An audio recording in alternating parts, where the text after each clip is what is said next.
शेजारण्यान सांगलें डीमार्टमध्ये कपड्यांवर लय चांगलं चांगलं सेल लागलेलं, म्हणून मी आणि आऊस निघालो डीमार्टला जाऊ. आधी ठरवलं स्टेशनला जाऊन बस पकडायची, पण उन्हातनं चलत जाऊ कंटाळा येलो म्हणून रिक्षाने निघालो खरी, पण नांदिवली टेकडीवर मिळाला मरणाचा ट्रॅफिक आणि धुरळ नुसतं. रस्त्याचं काम चालू होतं. येऊन पोचलो डीमार्ट जाऊन आणि भूक लागली म्हणून सँडविच ऑर्डर केलं. सँडविच खाऊन झालं आणि डीमार्टच्या दिशेने प्रस्थान केलं.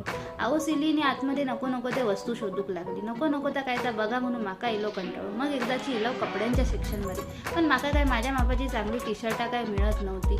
मग माका शेवटी इलो कंटाळो. मग काहीच टी शर्ट न घेता मी आपला निघूचा प्रयत्न करत होते. तेवढ्याच बाबांनी गावसून फोन केला आणि मी सांगूक लागले, आयेक बुरनूस हवा, तर तुम्ही एकदा तो बुरनूस बघा. काय तो बुरनूस बघत होतो, पण तो काय आमका पसंत येई नाही. मग शेवटी एक बुरनूस घेतलं. आऊस म्हणाली घरात जाऊन मी काय जेवण बनवचं नाही, म्हणून मग म्हटलं पिझ्झा ऑर्डर करते आणि तेच घेऊन जाते. पण पिझ्झा काय येऊ लय वेळ लावा होतो. एकदाचे पिझ्झा येईल आणि घरात येऊन ते पिझ्झा खाल्लं.